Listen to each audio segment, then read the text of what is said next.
Hello दोस्तों, YouTube channel excellent exam में मैं विवेक आपका फिर से स्वागत करता हूं। दोस्तों आज हम लेकर आ चुके हैं कि 16 फरवरी को जो आपका हिंदी का पेपर है, तो हिंदी के पेपर में अब आपको क्या तैयारी करनी, क्या नहीं पढ़नी है पूरा। दोस्तों ये वीडियो अगर आप सभी देख लेते हैं तो आपका 100 अंक जो है क्लियर यहां पर हो जाएगा। जो बताएंगे वहीं आपको क्वेश्चन तैयार करना और वहीं आपको पेपर में 2023 के पेपर में आपको दिखेगा। तो 100% आपको नंबर यहां से बिल्कुल मिल जाएगा। ज्यादा आपको मेहनत करने की जरूरत नहीं पड़ेगी हिंदी में, अगर ये वीडियो आप सभी देख लेते हैं तो। ठीक है, यानी जो जो बताएंगे इस वीडियो में वो उस प्रश्न को आपको तैयार कर लेना, उससे ज्यादा आपको हिंदी में पढ़ने की जरूरत नहीं है। अब दोस्तों हिंदी में अगर जितना बता दे अगर उतना कर लेते हैं तो भी आप जो है 90+ स्कोर जो है हिंदी बिल्कुल आसान तरीके से आप कर सकते हैं। तो दोस्तों वीडियो शुरू करने से पहले जितने स्टूडेंट इस वीडियो को देख रहे हैं आप सभी इस वीडियो को लाइक कर दीजिएगा और सभी हमारे प्यारे स्टूडेंट जो इस वीडियो को ज्यादा से ज्यादा बच्चों तक पहुंचाने की कोशिश करिएगा। और जो बच्चे चैनल पहली बार आए हुए हैं तो आप सभी चैनल को सब्सक्राइब करके घंटी को दबाकर ऑल पर क्लिक कर दीजिएगा ताकि आने वाले समय की इंपॉर्टेंट क्लास की नोटिफिकेशन आपको मिलती रहे। साथ में दोस्तों आप सभी को बताते चले कि बोर्ड एग्जाम से पहले जितने भी अब क्लासेस चल रहे हैं ये जरूर आप सभी को देखना अनिवार्य, क्योंकि दोस्तों ये सेलेक्टेड क्वेश्चन ही बताया जा रहा है और जो बताएंगे वो आपको 100% श्योर है कि आपके पेपर में देखने के लिए मिल सकता है। ठीक है, तो तैयार रहिएगा। और इसके लिए जो बच्चे अभी तक टेलीग्राम और व्हाट्सएप ग्रुप से नहीं जुड़े हैं, इस वीडियो के डिस्क्रिप्शन बॉक्स में जाइए, सबसे पहले टेलीग्राम का मिलेगा, उसके बाद व्हाट्सएप ग्रुप का मिलेगा। बिल्कुल जुड़ जाइएगा ताकि उसमें हम जो भी इंपॉर्टेंट क्लास का लिंक जो हम शेयर करते हैं बिल्कुल आपको आसान तरीके से मिल जाए ताकि आप उसको समय से देख पाएं। अगर पीडीएफ भी हमें शेयर करना होता है तो हम उसमें पीडीएफ भी आपको शेयर कर देते हैं बिल्कुल फ्री में। ठीक है, तो शुरू करते हैं दोस्तों आज का सेशन जो कि बहुत ही ज़्यादा इंपॉर्टेंट रहने वाला है। तो इस वीडियो को आप सभी बच्चे बहुत ही विस्तार से अच्छे से देख लीजिएगा और इसमें से आपका 90 नंबर बिल्कुल क्लियर हो जाएगा। जो बताएंगे वही आपको क्वेश्चन अच्छे से तैयार करनी है इस बार। ठीक है, तो कम समय में अच्छा रिस्पांस आपका हिंदी में बिल्कुल हो जाएगा। तो जैसा कि दोस्तों यहाँ पर हमने एक पेपर लिया हुआ, एक सेट लिया हुआ है जो कि आपका देख सकते हैं 302 डीपी है और ये 2022 का पेपर है। ठीक है, एक सेट हमने यहाँ पर सेलेक्ट किया हुआ है समान हिंदी का। और जैसा कि पूर्णांक आपको 100 अंक मिलेगा, समय आपको 3 घंटा 15 मिनट मिलेगा। 15 मिनट आपको प्रश्न पत्र पढ़ने के लिए यहाँ पर दिया जाएगा, जैसा कि यहाँ आप निर्देश में देख सकते हैं। ठीक है, इस प्रश्न पत्र में 2 खंड है, दोनों खंड के सही प्रश्नों के उत्तर देना अनिवार्य है। अब बच्चों ध्यान सुनिएगा, जो जो बताएंगे बिल्कुल वही आपको पढ़नी है, इससे ज्यादा आपको हिंदी में मेहनत करने की जरूरत नहीं है। चलिए दोस्तों शुरू करते हैं। पहली खंड क है। खंड क जो है कि हिंदी साहित्य। ठीक है, हिंदी गद्य साहित्य के विकास से जो है आपके क्वेश्चन यहाँ पर पूछे जाएंगे। तो यहाँ पर अगर बात कर लेते हैं तो यहाँ पर आपके 6 क्वेश्चन जो है, ठीक है 6 नहीं 5 क्वेश्चन जो है कि आपके बहुविकल्पी से बनेंगे। इसी तरीके से आपके क्वेश्चन नंबर 2 में हिंदी पद्य साहित्य के विकास से 5 क्वेश्चन वहां से बन जाते हैं। अब कहेंगे सर ये याद नहीं होता है, तो ध्यान सुनिएगा, इस क्वेश्चन को जो है आप लोग क्वेश्चन बैंक खोलिए। ठीक है, क्वेश्चन बैंक खोलिए, उसमें जो है सिर्फ बोर्ड पेपर में आए हुए क्वेश्चन को आपको तैयार कर लेना है। ठीक है, बोर्ड पेपर में जो क्वेश्चन में आ चुका है उसको आपको तैयार कर लेना है। बाकी दोस्तों आने वाले समय में जो है 2 वीडियो लेकर के आने वाले इस पर, यानी हिंदी गद्य साहित्य के विकास पर लेकर के आएंगे, एक पद्य साहित्य विकास, सभी इंपॉर्टेंट क्वेश्चन सेलेक्ट करके एक वीडियो में बताएंगे और जो बताएंगे उसको आप सभी अच्छे से तैयार कर लीजिएगा, उसी में से आपको बिल्कुल क्वेश्चन जो है मिल जाएगा। ठीक है, तो दो वीडियो उस पर हम लेकर के आने वाले। फिलहाल हम बात कर लेते हैं इस क्वेश्चन के आंसर की। पहला क्वेश्चन आपसे पूछेगा डिप्टी कलेक्ट्री के लेखक तो अमरकांत है। ठीक है, सेकंड ऑप्शन सही है, आप याद करते चलिएगा। ख कहता है कि भारत की एकता के रचनाकार है, यानी कि भारत की एकता के रचनाकार कौन है, तो रामधारी सिंह दिनकर जी हैं। तो तीसरा ऑप्शन इसका सही हो जाता है। ग है आपका कि निम्नलिखित में से हजारी प्रसाद द्विवेदी की रचना है, तो कल्पलता को आप सही मारेंगे। ठीक है, इसके बाद दोस्तों घ है कि निम्नलिखित में से प्रोफेसर जी सुंदर रेड्डी की रचना है, तो लैंग्वेज प्रॉब्लम इन इंडिया, इस वाले ऑप्शन को आप मारेंगे करेक्ट। इसके बाद दोस्तों अंक है कि आरोहण प्रमुख स्वामी जी के साथ मेरा आध्यात्मिक सफर, इस पुस्तक के लेखक कौन है, तो डॉक्टर एपीजे अब्दुल कलाम है। तो अंक का ऑप्शन है आपका ये सही हो जाता है। इसके बाद दोस्तों आपको पेपर में मिलेगा फिर क्वेश्चन नंबर 2 मिलेगा और यहाँ से क से लेकर के अंक तक जो है आपके हिंदी काव्य साहित्य के इतिहास में 5 क्वेश्चन पूछा जाएगा। चलिए हम आपको बताते हैं। दूसरा का क्या कहता है कि निम्नलिखित में से अयोध्या सिंह उपाध्याय अर्योद द्वारा लिखित महाकाव्य रचना है। तो दोस्तों अगर बात करें तो रुक्मणी परिचय जो है ये नाटक है और रसकल जो है ये ग्रंथ है, आखिरी अध लिखा फूल जो है ये उपन्यास है और वैदेही वनवास जो है ये महाकाव्य। तीसरा ऑप्शन क्या हो जाएगा आपका करेक्ट सही हो जाएगा। ठीक है, ख है कि निम्नलिखित में से मैथिली शरण गुप्त की रचना है, तो सिद्धराज को आप मारेंगे करेक्ट आंसर पर। ठीक है, इसका ग कहता है अज्ञे जी को निम्नलिखित में से किस काव्यकृति पर ज्ञानपीठ पुरस्कार मिला? वेरी इंपॉर्टेंट क्वेश्चन, कई बार पूछा गया है। तो कितनी नाव में कितनी बार, ये आप आंसर मारेंगे करेक्ट पर, इसी पर मिला था उनको। घ है कि निम्नलिखित में से दिनकर की रचना है, तो परशुराम की प्रतीक्षा जो है ये आप सही आंसर मारेंगे। इसके बाद दोस्तों अंगा की हिमालय निम्नलिखित में से किसकी काव्य कृति है? तो महादेवी वर्मा की है। हिमालय शब्द ही आ जाता है, सबसे ज्यादा रचना करने वाली महादेवी वर्मा, जैसे पर्वत हो गया हिमालय, इस तरीके से रचना अगर मिलता है तो महादेवी वर्मा की सबसे ज्यादा होती है। ठीक है, तो इस तरीके से दोस्तों आपका ये खत्म हो जाता है। इसके बाद दोस्तों आपको पेपर में जो है आपको क्वेश्चन नंबर 3 मिलेगा, जो कि आपसे पूछेगा कि दिए गए गद्यांश पर आधारित निम्नलिखित प्रश्नों के उत्तर दीजिए। अब सभी बच्चे ध्यान देंगे कि आपको पेपर में दो गद्यांश दिया रहेगा, एक जो आपको समझ में आता उसी का आपको प्रश्न उत्तर लिखना होगा, और इसके लिए जो अंक निर्धारित किया गया है वो बिल्कुल 10 अंक निर्धारित किया गया है। ध्यान सुनिएगा, 5 क्वेश्चन पूछा जाएगा और 2 अंक का रहेगा, टोटल हो जाते हैं आपके 10 अंक, यानी ये प्रश्न उत्तर से रहेंगे। अब कैसे देना है? इसी गद्यांश से आपको उत्तर देना होगा। जैसे कि दोस्तों यहाँ पर कहा कि साहित्य, कला, नृत्य, गीत, आमोद प्रमोद अनेक रूपों में राष्ट्रीय जन अपने अपने मानसिक भाव को प्रकट करते हैं। अब बच्चों ध्यान समझिएगा, अब देखिए ये बोर्ड एग्जाम 2020 में क्वेश्चन पूछा था, ये 2022 में क्वेश्चन रिपीट किया है, 23 में बिल्कुल पूछा जा सकता है। ये जो गद्यांश लिया गया है ये राष्ट्र का स्वरूप से लिया गया है। अब ध्यान सुनिएगा बच्चों, इसमें जो गद्यांश में जो है 2 क्वेश्चन बिल्कुल काम रहेगा। ये कौन कौन से काम रहेगा ध्यान समझिएगा। पहला आपसे क्वेश्चन आपसे ये पूछा जाएगा, अंग को आप ध्यान सुनिएगा, इसको आगे पीछे भी करके क्वेश्चन पूछा जा सकता है। जैसे इसमें अंग पूछा है कि उपयुक्त गद्यांश के पाठ का शीर्षक और उसके लेखक का नाम लिखिए। अब पाठ के शीर्षक पर आपको 1 अंक मिल जाएगा और लेखक का नाम लिखने के लिए 1 अंक, टोटल 2 अंक यहाँ पर हो जाएंगे। एक क्वेश्चन ये काम रहेगा, और इसका घ देख रहे हैं, रेखांकित अंश की व्याख्या कीजिए, इस पर भी आपके 2 अंक बन जाते हैं। यानी दोस्तों गद्यांश में 2 क्वेश्चन बिल्कुल आपको कॉमन मिलेंगे, उसके बाद 3 क्वेश्चन इसी गद्यांश में पढ़ेंगे तो उसका आंसर आप बिल्कुल यहां पर दे पाएंगे। अब ध्यान समझिएगा, जैसे भी यहां पर कहा उपयुक्त गद्यांश के पाठ का शीर्षक और उसके लेखक का नाम, तो पाठ का नाम क्या है भाई? राष्ट्र का स्वरूप, और लेखक का नाम क्या है? डॉक्टर वासुदेव शरण अग्रवाल। अब रेखांकित अंश की व्याख्या के लिए पूछा हुआ, तो देख सकते हैं ये जो रेखा खींचा गया यहां से लेकर के जो है ये यहां तक, इसी का आपको व्याख्या करना है। तो हिंदी में आप लिखेंगे, जब उत्तर लिखेंगे घ डालेंगे तो लिखेंगे रेखांकित अंश की व्याख्या।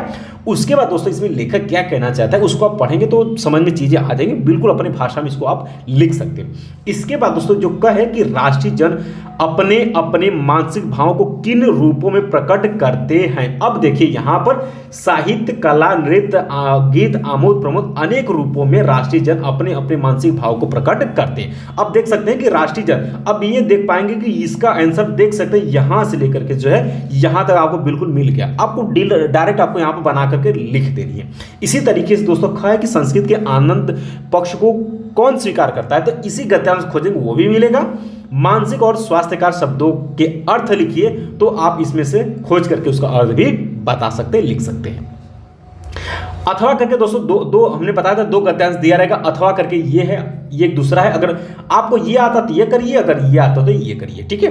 तो जैसे कि यहाँ पर रमणीयता और नित्य न्यूनता अन्योन्य श्रारित है, रमणीयता के अभाव में कोई भी चीज मान्य नहीं होती है। अब देखिए यहां से लेकर के यहां तक ये बिल्कुल अंडरलाइन किया गया है। तो सबसे पहले बात कर ले, 2 क्वेश्चन आपके हमने बता दिए कॉमन क्या क्या रहेगा। एक पूछेगा उपयुक्त गद्यांश के पाठ का या पाठ शीर्षक का नाम लिखिए और उसके लेखक का नाम। तो पाठ का नाम क्या है भाई? भाषा और आधुनिकता। लेखक का नाम है प्रोफेसर जी सुंदर रेड्डी। इसके बाद कहता है कि घ बोलता है कि रेखांकित अंश की व्याख्या कीजिए। तो यहां से लेकर के यहां तक जो ये रेखांकित किया गया इसका अपने शब्दों में अपने भाव को, यानी इसमें लेखक क्या कहना चाहते हैं, किसके लिए बोला है, उसका आप रेखांकित अंश की व्याख्या अपने अनुसार जो है लिख सकते हैं। इसके बाद दोस्तों नित्य न्यूनता क्या सूचित करती है, ये आप उसी गद्यांश में पढ़ेंगे, आंसर मिलेगा। युग चेतना की सशक्त अभिव्यक्ति का साधन क्या है, उसी गद्यांश में पढ़ेंगे, आपको मिलेगा। और ये चीजें भी आप प्रश्न, ये 3 क्वेश्चन आपको प्रश्न उत्तर से रहेगा और 2-2 अंक के ये सब भी रहेंगे। तो इसी गद्यांश को आप 2 बार पढ़ेंगे, 1 बार पढ़ेंगे, आपको चीजें सभी का आंसर आपको इसी में मिल जाएगा। तो बिल्कुल बच्चों अगर बात करें तो 10 अंक में आप 10 अंक गद्यांश बिल्कुल आसान तरीके से ला सकते हैं। अब बोलेंगे सर इसमें इंपॉर्टेंट आपको बता दीजिए, तो दोस्तों ध्यान सुनिए, इस वीडियो के एंड स्क्रीन पर सबसे पहले जो हम हिंदी का इंपॉर्टेंट प्लेलिस्ट बिल्कुल दे देंगे, या इसको पढ़ाने के बाद आप सभी को व्हाट्सएप और टेलीग्राम पे हिंदी का जो प्लेलिस्ट है, जो हमने बनाया हुआ है, जो हमने बताया हुआ है, उसको हम भेज देंगे, उसका लिंक भेज देंगे। बिल्कुल उसमें आप देखिएगा हमने चैप्टर वाइज गद्यांश बता दिया है, बिल्कुल उस गद्यांश को आप तैयार करिएगा, उसी बोर्ड एग्जाम में से आएगा। इससे ज्यादा आपको पढ़ने की जरूरत नहीं है, ठीक है। 3 से 4 गद्यांश हर चैप्टर हमने सेलेक्ट किया हुआ है। टोटल अगर बात करें तो 20 गद्यांश या 22 गद्यांश होंगे टोटल पूरे बुक से अगर बात कर लेते हैं, क्योंकि दोस्तों 7 सेट है, 7 सेट का बात करें तो 2-2 गद्यांश यानी 7 दूना के 14, हमने 20 गद्यांश के आसपास हमने सेलेक्ट किया हुआ और वहीं आपको पढ़ लेना है, उसको सिर्फ देख लेना है एक बार, आप बिल्कुल आसान तरीके से कर लेंगे, ठीक है। अब बात कर लेते हैं दोस्तों, जो क्वेश्चन नंबर 4 आपसे पेपर में पूछेगा कि दिए गए पद्यांश पर आधारित निम्नलिखित प्रश्नों के उत्तर दीजिए, जैसे गद्यांश वैसे पद्यांश। अब इसमें पद्यांश से भी आपको 10 अंक के क्वेश्चन पूछे जाएंगे, यानी 2 पद्यांश दिया रहेगा और 5 क्वेश्चन पूछा जाएगा, प्रत्येक क्वेश्चन 2-2 अंक के रहेंगे, टोटल हो जाते हैं 10 अंक, ठीक है। अब इसके लिए भी दोस्तों हमने पद्यांश के लिए भी हमने इंपॉर्टेंट जो है चैप्टर वाइज पद्यांश बता दिए हैं, उसको आप लोग देख लीजिएगा। बाकी आने वाले समय में एक वीडियो हम और लेकर के आएंगे और पूरे बुक का यानी पूरे पद्यांश से जो मोस्ट इंपॉर्टेंट पद्यांश रहेंगे, जो कि आपको बोर्ड एग्जाम 2023 के लिए सबसे मोस्ट इंपॉर्टेंट रहेंगे, आने वाले समय एक वीडियो लेकर के आएंगे और सभी पद्यांश को आपको बता देंगे, उसको आपको तैयार कर लेना, उसी में से आपका आएगा। चलिए, जैसे कि यहाँ पर कहते हैं, कहते आते थे यहीं अभी नरदेही माता न कुमाता पुत्र भले ही। अब ये पद्यांश जो है ये कैकेयी के अनुताप से लिया गया है और इसके कवि जो है मैथिली शरण गुप्त जी हैं। तो 2 गद्यांश, इसमें भी कॉमन 2 क्वेश्चन बिल्कुल सेम पूछेगा। क्या क्या? एक पूछेगा कि ये पहला एक पूछेगा उपयुक्त कविता का शीर्षक तथा कवि का नाम लिखने के लिए यहाँ पर पूछेगा, जैसा गद्यांश पूछता आ रहा है, और एक पूछेगा रेखांकित अंश की व्याख्या कीजिए। 2 अंक यहाँ पर, 2 अंक यहाँ पर, और इसके बाद जो ये 3 क्वेश्चन बच जाते हैं, इन 3 क्वेश्चन का प्रश्न का उत्तर जो है आपको इसी पद्यांश में से आपको पढ़ करके इसका अर्थ निकाल करके लिखना होगा। अब बच्चों ध्यान समझिएगा, ये देख सकते हैं ये 2020 में क्वेश्चन, जितने भी 2020 में क्वेश्चन आए तो वहीं आपके 2022 के पेपर में क्वेश्चन पूछा गया था, ठीक है। तो उम्मीद है कि यही पद्यांश भी आपके 2023 में भी रिपीट कर सकते हैं। बाकी जो इंपॉर्टेंट पद्यांश एक वीडियो में लेकर के आने वाले हैं उसको आप सभी देख लीजिएगा, उतने से आपका काम बन जाएगा, ठीक है। अब देखिए यहाँ पर अथवा करके एक दूसरा दिया हुआ कि यह मनुष्य जो सृष्टि की श्रृंगार का ज्ञान विज्ञान अवलोकन का आगार। अब ये गेज जी द्वारा लिखा गया है, मैंने आहुति बनकर देखा से। वही रेखांकित अंश की व्याख्या, उपयुक्त कविता के शीर्षक, कवि का नाम लिखिए, 2 क्वेश्चन, और ये 3 क्वेश्चन आपके प्रश्न उत्तर से रहेंगे, पद्यांश से आपको पढ़कर लिखना होगा, ठीक है।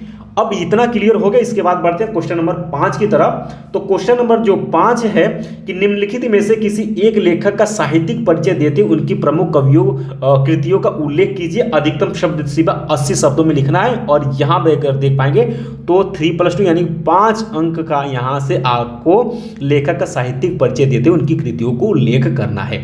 अब बच्चों ध्यान सुनिएगा, इसमें 3 दिया रहेगा, जैसे कि यहाँ दिया प्रोफेसर जी सुंदर रेड्डी, सेकंड दिया है डॉक्टर हजारी प्रसाद द्विवेदी, तीसरा दिया है डॉक्टर वासुदेव शरण अग्रवाल। इस पर भी दोस्तों हमने वीडियो बना दिया है। टोटल आपको 3 आपको तैयार कर लेने, 3 में से आपको किसी न किसी तरीके से फंसा, इस पर भी हमने एक वीडियो बना चुका, प्लेलिस्ट भेज देंगे, बिल्कुल उसमें आपको खोजेंगे, आपको मिल जाएगा, देख लीजिए कौन हमने इंपॉर्टेंट बताया, उसको आप तैयार करिएगा। अब 80 शब्दों में लिखना है, तो ध्यान समझिए 80 शब्दों में लिखना है। तो जैसे कि आप लेखक का जीवन परिचय लिखेंगे, तो जीवन परिचय में आपको क्या क्या लिखना, सभी बच्चे ध्यान सुनिए। इसी तरीके से आप कवि के लिए भी आप देख पाएंगे, ख का कवि के लिए भी कि निम्नलिखित में से किसी एक कवि का साहित्यिक परिचय देते हैं उनकी कृतियों का उल्लेख कीजिए। अधिकतम शब्द सीमा 80 शब्दों में, 5 अंक यहाँ पर निर्धारित किया गया, 3 आपको कवि यहाँ पर भी दिया रहेगा। अब दोनों के लिए सेम तरीका है लिखने के लिए, ठीक है, ध्यान सुनिएगा।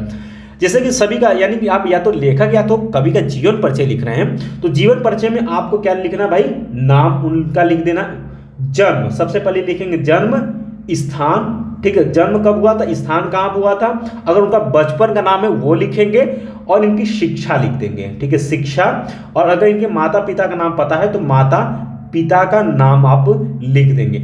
इसके बाद दोस्तों इनकी शिक्षा लिखेंगे, और इसके बाद इनकी मृत्यु आप लिख देंगे। इससे ज़्यादा जो है आपको जीवन परिचय बिल्कुल आपको नहीं लिखना है। इसके बाद हेडिंग आप लोग डाल देंगे रचना यानी कृतियों में आप इनकी जितनी रचनाएं हैं उसको आप चाहते हैं तो अलग तरीके से भी करके लिख सकते हैं, वो लिखिएगा। और हिंदी साहित्य में स्थान एक हेडिंग डाल करके ये लिख दीजिएगा। मात्र मुख्य पॉइंट डाल करके आपको लिखना है, जैसा कि आप क्वेश्चन बैंक में भी खोलेंगे तो आपको दिख जाएगा, उसी तरीके से पढ़ करके आपको लिखना है। 80 शब्द से लेकर के 100 शब्दों के बाहर आपको नहीं जाना, नहीं तो अगला क्वेश्चन आपका छूट जाएगा। मुख्य पॉइंट लिखिएगा, जहां पर हो सके तो ब्लैक पेन से, जैसे कि जन्म हो गया, किस सन हुआ, तो वो अगर आप ब्लैक से दिखा देते स्थान, शिक्षा, माता पिता का नाम अगर ब्लैक से दिखा देते थोड़ा या फिर अंडरलाइन कर देते, इससे आपको 5 अंक में आपको 5 अंक भी मिल सकते हैं। इस तरीके से आप नंबर को एग्जामिनर के से जो है आप अच्छे से बिल्कुल चुरा सकते हैं। इसी तरीके से आपको पद में भी करना है। इस पर भी हमने वीडियो बना दिया है, प्ले लिस्ट भेज देंगे, उसमें आप लोग इंपॉर्टेंट देख लीजिएगा कि कौन कौन से इंपॉर्टेंट, बस वहीं आपको पढ़ना है, जो बताएंगे उस वहीं आपको कर लेना है। अब बच्चों ध्यान सुनिएगा, अब क्वेश्चन नंबर जो छठा हो जाता है आपके, ये हो जाता है आपके कहानी से। अब क्वेश्चन पूछेगा यहाँ पर ध्रुव यात्रा अथवा बहादुर कहानी का सारांश लिखिए। अब ध्यान सुनिएगा, ये 5 अंक का क्वेश्चन पूछा जाएगा। अधिकतम शब्द सीमा 80 शब्दों में लिखा रहेगा, अथवा आपसे पूछेगा कि पंचलेख अथवा बहादुर कहानी के उद्देश्य पर प्रकाश डालिए, अधिकतम शब्द सीमा 80 शब्दों में। अब बच्चों ध्यान सुनिएगा, 3 आम के सिलेबस में कहानी है, ध्रुव यात्रा, बहादुर और एक और है, ठीक है, पंचलाइट, ठीक है। ये तीनों कहानी आप पढ़ करके तैयार रखिएगा। सभी बच्चे ध्यान रखिए, इनका कहानी पढ़ करके तैयार रखिएगा। आपको सारांश लिखने के लिए 100% आएगा ही आएगा, यानी ये आता ही है, ये इसमें क्वेश्चन में कोई भी चेंज नहीं हो सकता है। तो कहानी आप याद रखिएगा, अथवा करके क्वेश्चन दिया रहेगा, आपको सारांश लिखना, उद्देश्य पर प्रकाश मत डालिएगा। उद्देश्य पर प्रकाश डालने में आपको सोच सोच कर लिखना पड़ेगा। कहानी आप पढ़ेंगे, कहानी आपको पता हो जाएगा। कहानी पर हम एक वीडियो लेकर के आ जाएंगे, कहानी आप सभी को हम सुना देंगे और आप सुन लीजिएगा और जाकर के एग्जाम में उसी तरीके से लिख दीजिएगा, ठीक है। चलिए आगे बढ़ लेते हैं। तो 5 अंक ये बिल्कुल आसान तरीके से मिलने वाला है, इसमें आपको कुछ भी मेहनत नहीं करना। इसी तरीके से क्वेश्चन नंबर जो 7 है, इसमें भी आपको कुछ भी मेहनत नहीं करना। ये आपके खंड काव्य से स्वपठित खंड काव्य के आधार पर किसी एक खंड काव्य के एक प्रश्न उत्तर दीजिए। अधिकतम शब्द सीमा इसके लिए भी 80 शब्द रखा गया, अंक इसके लिए भी 5 अंक निर्धारित किया गया। अब बच्चों ध्यान समझने वाली बात, ये सभी बच्चे ध्यान सुनेंगे, ये जो खंड काव्य है, जैसे कि यहाँ पर मुक्ति यज्ञ खंड काव्य के आधार पर नमक आंदोलन से संबंधित कथा अपने शब्दों में लिखिए। अब बच्चों ध्यान समझिएगा, ये आपके खंड काव्य हर जिले का अलग अलग होता है, सभी बच्चे अपना अपना ही लिखेंगे, ठीक है। ध्यान सुनेगा, हर ये जो खंड काव्य होता है हर जिले का अलग अलग होता है। अगर जो बच्चों को पता नहीं है, आप अपने स्कूल के हिंदी वाले टीचर से पूछ सकते हैं, ठीक है, कि आपके यहाँ कौन सा खंड काव्य चलता है। जैसे यहाँ पर क में मुक्ति यज्ञ है, ख में जैसे कि यहाँ पर रश्मि रथी खंड काव्य, जैसे वाराणसी में रश्मि रथी चलता है, और ग है आपके आलोक वृत्त खंड काव्य, जो आपके यहाँ चलता है वहीं आपको करना है। सत्य की जीत एक दूसरा है, अंगद जो है आपके त्यागपति खंड काव्य है। अब सभी में कॉमन क्या रहेगा, और च है आपका श्रवण कुमार खंड काव्य, जो आपके जिले में चलता है उसी का आपको उत्तर देना। सबका उत्तर यहाँ पर नहीं देना बच्चे, ध्यान सुनिएगा। ये क ख ग करके दिया हुआ है, जो आपके जिले में खंड काव्य चलता है उसी को उत्तर देना होगा, ठीक है। जैसे कि हमारे यहाँ वाराणसी में जो है रश्मि रथी चलता है, तो हम डालेंगे यहाँ पर उत्तर लिखेंगे, प्रश्न संख्या 7 का जो है उत्तर लिखेंगे, ख का हम लोग यहाँ पर उत्तर देंगे, और बाकी से हमसे कोई मतलब नहीं है। तो आपके जिले में जो चलता है उसी का आप उत्तर देना। अगर इसके जो आपके जिले में चलता है उसका उत्तर ना देकर किसी दूसरे का देते तो आपका पूरा पूरा अंक काट दिया जाएगा। इस चीज को आप लोग ध्यान में रखिएगा, ठीक है। आगे बढ़े, ये चीज अब हाँ, इसमें एक चीज बता देते हैं, कॉमन क्या रहेगा। जैसे इसमें रश्मि रथी खंड काव्य के आधार पर दुर्योधन का चरित्र चित्रण करना है। अब ध्यान सुनिए, खंड काव्य में जो उसमें खंड काव्य में जो आपके सिलेबस में यानी जो आपके जिले में चलता है उसमें एक ऐसा कैरेक्टर किरदार होगा जिसका आपको चरित्र चित्रण लिखने के लिए पूछागा, जो कि हेडिंग डाल कर लिखना होता। अथवा या तो आपसे क्वेश्चन पूछेगा कि रश्मि रथी खंड काव्य के तृतीय सर्ग की कथा वस्तु लिखिए। अब बच्चों ध्यान सुनिएगा, आप क्वेश्चन बैंक खोलेंगे, अपने खंड काव्य की तरफ बढ़ेंगे तो उसमें प्रथम सर्ग, द्वितीय सर्ग, तृतीय सर्ग, सप्तम सर्ग, पंचम सर्ग जो भी रहेगा वो लिख करके उसका सारांश जो है दिया रहेगा। तो या तो आपको किसी का चरित्र चित्रण लिखने के लिए पूछेगा, या फिर दोस्तों आपसे या तो प्रथम सर्ग या द्वितीय सर्ग या तृतीय सर्ग डायरेक्ट आपसे कथा वस्तु यानी कि सारांश पूछेगा।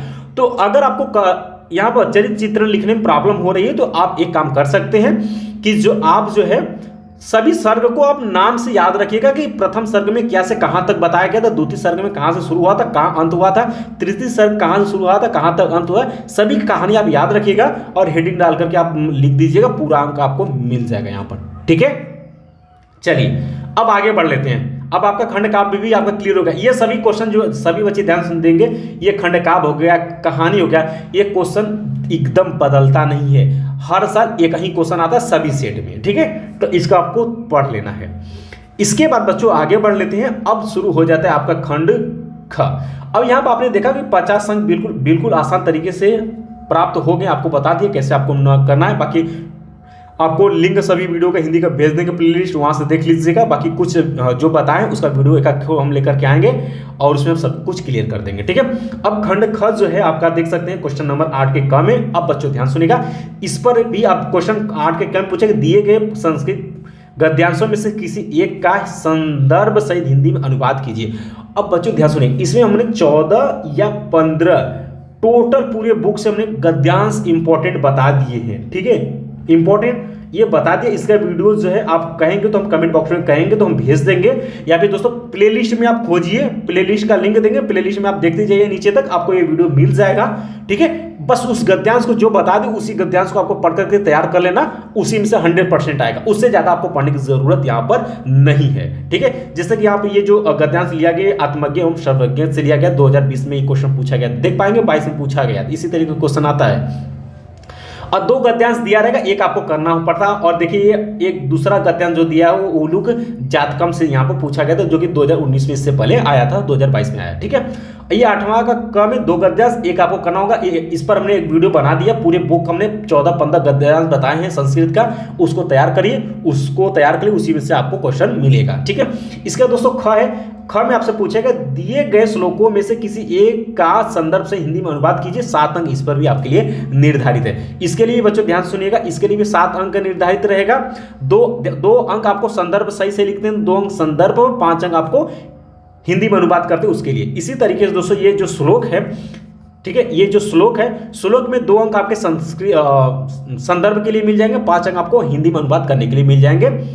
अब इसमें भी दोस्तों हमने 14 या 18, हमें लगता है 14 से 15 ही हमने श्लोक भी पूरे बुक से सेलेक्ट किए हुए हैं इंपॉर्टेंट का। इस पर भी हमने ऑलरेडी वीडियो बना दिया है, आप कमेंट करेंगे, कमेंट में भी आप या व्हाट्सएप पे भी मांगेंगे तो हम भेज देंगे, या भी दोस्तों हम पूरा प्लेलिस्ट ऑलरेडी भेजने वाले, उसमें आपको खोजेंगे, आपको बिल्कुल मिल जाएगा।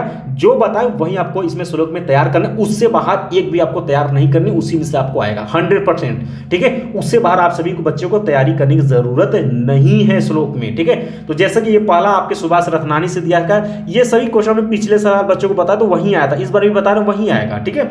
महामाना से देख सकते एक ही, महामाना में एक ही श्लोक है, जो कि ये देख सकते 2019 में पूछा था, 22 में भी ये रिपीट किया हुआ है, ठीक है। तो ये भी, इसका भी वीडियो हमने ऑलरेडी बना दिया है, प्लेलिस्ट में भेज देंगे, आपके टेलीग्राम पर भी शेयर कर देंगे, व्हाट्सएप ग्रुप में भी शेयर कर देंगे, देख लीजिएगा और वहीं तैयार कर लीजिएगा, इससे ज़्यादा आपको पढ़ने की जरूरत नहीं है हिंदी में, ठीक है। आगे बढ़ लेते हैं दोस्तों। इसके बाद दोस्तों क्वेश्चन नंबर जो 9 है, निम्नलिखित मुहावरों और लोकोक्तियों में से किसी एक का अर्थ लिखकर अपने वाक्य में प्रयोग कीजिए। अब दोस्तों ध्यान सुनिएगा, निम्नलिखित मुहावरों और लोकोक्तियों में से किसी एक का अर्थ लिखकर अपने वाक्यों में प्रयोग कीजिए। अब बच्चों ध्यान सुनिएगा, दिया कठो 1 2 3 4 ठो दिया है, एक आपको इसमें से लिखना है। तो जैसे कि यहाँ पर पूछा था, 2 अंक यहाँ पर रहेगा, ठीक है। अपने पैर पर खड़े होना, कामयाब होना, इसका अर्थ लिखेंगे और वाक्य प्रयोग करेंगे। अर्थ लिखने पर 1 अंक, वाक्य प्रयोग करने पर 1 अंक, 2 अंक यहाँ पर हो जाएगा। मक्खन लगाना यानी चापलूसी करना, पिया चाहे सोई सुहागिन, ये आप कमेंट बॉक्स में कमेंट करिएगा। सावन हरे न भादो सूखे, यानी कि हर समय एक समान रहना, ठीक है। इस तरीके से इसको तैयार करिएगा और इसको पढ़ना क्या क्या, अपने क्वेश्चन बैंक से जो है आपको बोर्ड पेपर में आए हुए क्वेश्चन को आपको देख लेना है, यानी 2022 वाले देख लेने हैं, और जो लगातार रिपीटिंग यानी 18 से लेकर के 22 तक के क्वेश्चन को आपको तैयार कर लेनी है, बस इसी में से आपका आएगा। इसका दोस्तों 10वां का में आपसे पूछेगा निम्नलिखित शब्दों के संधि विच्छेद के सही विकल्प का आपको चयन करना है। ये आपके बहुविकल्पीय, अच्छी बात यह है कि आपको बहुविकल्पी में से ही आपको सेलेक्ट करनी है, और इसके लिए भी क्वेश्चन जो है आपको 2018 से लेकर के 22 तक जो है तैयार कर लेनी, उसी में से आएगा। बाकी आने वाले समय में हो सकता है कि एक वीडियो हम इस पर भी आपको बता दें इंपॉर्टेंट का, वही आपको तैयार कर लेना। जैसे अंतरात्मा का सही संधि विच्छेद, तो अंतर्धन आत्मा, सा ऑप्शन सही हो जाएगा। जैसे यहाँ पर नरेंद्र का सही संधि विच्छेद, तो नरधन इंद्र। पवित्रम का संधि विच्छेद, पौधन इत्रम, इस तरीके से करेंगे। और इसका दोस्तों ख जो इसका है कि दिए गए निम्नलिखित शब्दों में से विभक्ति और वचन के अनुसार सही विकल्प का चयन कीजिए। अब देखिए ये 2017 में भी आया था, 20 में भी ये क्वेश्चन पूछा गया था, ठीक है। तो इस तभी क्वेश्चन को जो है 2017 से लेकर के 22 तक के क्वेश्चन को आपको बोर्ड में जो आए वहीं आपको पढ़ना है। जैसे आत्मना शब्द की विभक्ति और वचन, तो तृतीया विभक्ति या एक वचन है। नामनी शब्द की विभक्ति और वचन, यहाँ पर देख सकते 11, 17, 20 में क्वेश्चन पूछा गया, तो सप्तमी विभक्ति एक वचन है, ठीक है। और सबसे अच्छी बात ये बहुविकल्पी आपको दिया रहेगा, बहुविकल्पी 4 ऑप्शन दिए रहेंगे, जो आपको सही रहता है उसको आपको टिक करना है। इसके बाद क्वेश्चन नंबर जो 11 का है, निम्नलिखित शब्द युग्मों का सही चयन करके लिखिए। ये भी बच्चों आपको बहुविकल्पी मिलेगा, सेलेक्ट करना होगा, लिखना नहीं होगा। जैसे अभय उभय का अंतर पूछा है, तो एक अभय मीन्स होता है निडर या निर्भय, और उभय मीन्स होता है दोनों, तो सा ऑप्शन सही हो जाएगा। अंश और अंशु, यानी अंश माने भाग होता है, अंशु माने सूर्य होता है, और ऑप्शन आपका सही हो जाएगा। 11 ख निम्नलिखित शब्दों में से किसी एक शब्द के 2 अर्थ लिखिए। तो जैसे काल का आपको लिखना है, तो काल किसको बोलते हैं? समय को, अकाल को, मृत्यु को, यमराज को। चपला, लक्ष्मी, बिजली, चंचल, स्त्री। नाग को सर्प, हाथी, नागेश्वर नाम, इस तरीके से दिखा सकते हैं। 2-2 लिखना है, इसे हमने ज्यादा बता दिया, ठीक है। गए कि निम्नलिखित वाक्यांशों में से किसी एक का शब्द का चयन करके आपको लिखनी है। इसमें बहुविकल्पी दिया रहेगा, जिसकी गणना न की जा सके, अगणनीय। जंगल की अग्नि, ये वेरी इंपॉर्टेंट, याद रखिएगा, दावाग्नि इसको बोलते हैं। ऑप्शन करेक्ट सही हो जाएगा। बहुत सारे बच्चों ने पिछली बार गलत किए थे। ग है कि निम्नलिखित में से किन्हीं 2 वाक्यों को शुद्ध करके आपको लिखना है, और 2 अंक रहेगा। 4 ठो दिया रहेगा, 2 को आपको शुद्ध करके यहाँ पर लिखना है। इसके बाद दोस्तों क्वेश्चन में जो 12 है अब, ठीक है, हमने बता दी ये 17 से लेकर के 22 तक के बोर्ड में जो भी क्वेश्चन आया उसको तैयार कर लेना है, आपका ग्रामर ये सब क्लियर हो जाएगा। 12 वाला ध्यान सुनिएगा, वीर अथवा हास्य रस का लक्षण और उदाहरण लिखिए। अब बच्चों ध्यान सुनिएगा, आपके जितने भी रस दिए गए उसमें से एक छोड़ करके बाकी सभी रस को आप तैयार कर लीजिएगा, ठीक है। 2 आपको दिया रहेगा, एक छोड़कर बाकी जो बच जाते हैं उसको आप तैयार कर लीजिएगा, आपका 2 अंक पक्का हो जाएगा। ये सभी क्वेश्चन आते हैं, वैसा नहीं रिपीट करता है। 5-6 जो भी रस रहेगा उसमें एक छोड़ करके बाकी को आपको उदाहरण से याद कर लेना है, वो आपका आएगा।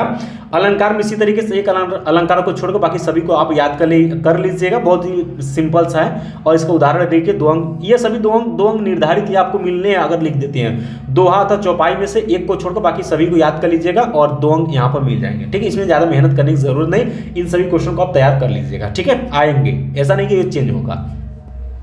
हो सकता है दोस्तों आपको सेम ही क्वेश्चन पूछ दें, या हो सकता है बदल दें, ठीक है।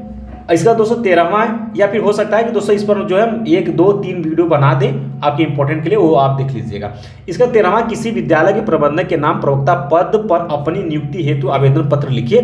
अब ये 6 अंक का क्वेश्चन पूछा जाएगा, अथवा आपसे होजरी की दुकान खोलने के लिए किसी बैंक के शाखा प्रबंधक को एक आवेदन पत्र लिखिए जिसमें ऋण की मांग की गई। अब बच्चों इस पर हमने ऑलरेडी वीडियो इंपॉर्टेंट के बता दिए हैं, ठीक है। एक वीडियो बना दी है, इसमें हमने सभी इंपॉर्टेंट आपके पत्र आवेदन पत्र लिखने के लिए हमने तरीका भी बता दिया, इंपॉर्टेंट भी बता दिया। प्ले लिस्ट में आपको मिल जाएगा, देख लीजिएगा, उसको तैयार कर लीजिएगा, सीख लीजिएगा, वहीं आएगा, ठीक है। इसका दोस्तों अब क्वेश्चन का लास्ट है कि निम्नलिखित विषयों में से किसी एक का अपनी भाषा शैली में आपको निबंध लिखना है। 9 अंक का ये रहेगा। इसमें दोस्तों 5 दिया रहेगा, क, ख, ग, घ, अंग करके रहेगा। एक आपको करना होगा भ्रष्टाचार, समस्या और समाधान, वन संपदा और उसकी उपयोगिता, दहेज प्रथा, अतीत और वर्तमान भारत में आतंकवाद, कारण और निवारण, जनसंख्या नियंत्रण में परिवार नियोजन का महत्व। तो इस पर भी हमने ऑलरेडी वीडियो एक बना दिया है कि कौन सा इसमें से गद्यांश है आप सभी, कौन सा इसमें से आपके निबंध इंपॉर्टेंट है और कौन कौन से तैयार आपको करनी है और क्या क्या करनी है। हमने पूरा इस पर एक वीडियो बनाया है, उस वीडियो को उसी प्ले लिस्ट में मिल जाएगा। हम प्ले लिस्ट आप लोगों को पढ़ाने के बाद जो है इस वीडियो के इंड स्क्रीन पर भी आपको दिख जाएगा, ठीक है। उसके बाद जो है हम टेलीग्राम पर और व्हाट्सएप ग्रुप पे शेयर कर देंगे। आप लोग उतना देख लेते हैं, आपको हिंदी क्लियर हो जाएगी, इससे ज़्यादा पढ़ने की जरूरत आपको नहीं रह जाएगी, ठीक है। तो उम्मीद है दोस्तों कि ये वीडियो आप सभी को अच्छे समझ में आ गया होगा। फिर भी किसी भी बच्चों को हिंदी में कहीं पर भी प्रॉब्लम होती है, आप बिल्कुल हमें कमेंट बॉक्स में कमेंट कर सकते हैं। और जितना बता रहे हैं हिंदी उतना ही आपको करना है, और उतने में सही क्वेश्चन आपको पूरे पेपर में आपको देखने के लिए मिल जाएगा, ठीक है। तो क्लास को यहीं पर समाप्त करते हैं। तो चलते चलते अभी तक जो बच्चों ने इस क्लास को अभी तक आप लोगों ने लाइक नहीं किया, बिल्कुल आप लोग लाइक कर दीजिएगा। सभी हमारे प्यारे स्टूडेंट जो है इस वीडियो को ज़्यादा से ज़्यादा बच्चों तक शेयर करिए, ताकि सभी बच्चों तक ये वीडियो पहुंच सके और बिल्कुल कम समय में हिंदी की अच्छी तैयारी कर ले, ठीक है। और जो बच्चे अभी तक चैनल को सब्सक्राइब नहीं किए, बिल्कुल आप लोग सब्सक्राइब कर लीजिएगा, घंटी को दबाकर ऑल पर क्लिक कर दीजिएगा, ताकि आने वाले समय की इंपॉर्टेंट क्लास की नोटिफिकेशन आपको मिलती रहे। साथ में जो बच्चे अभी तक टेलीग्राम व्हाट्सएप ग्रुप से नहीं जुड़े, इसी वीडियो के डिस्क्रिप्शन बॉक्स में दिया गया है लिंक, बिल्कुल जाकर के जुड़ जाइएगा, ठीक है। तो मिलते हैं दोस्तों नेक्स्ट वीडियो में, तब तक के लिए जय हिंद, जय भारत।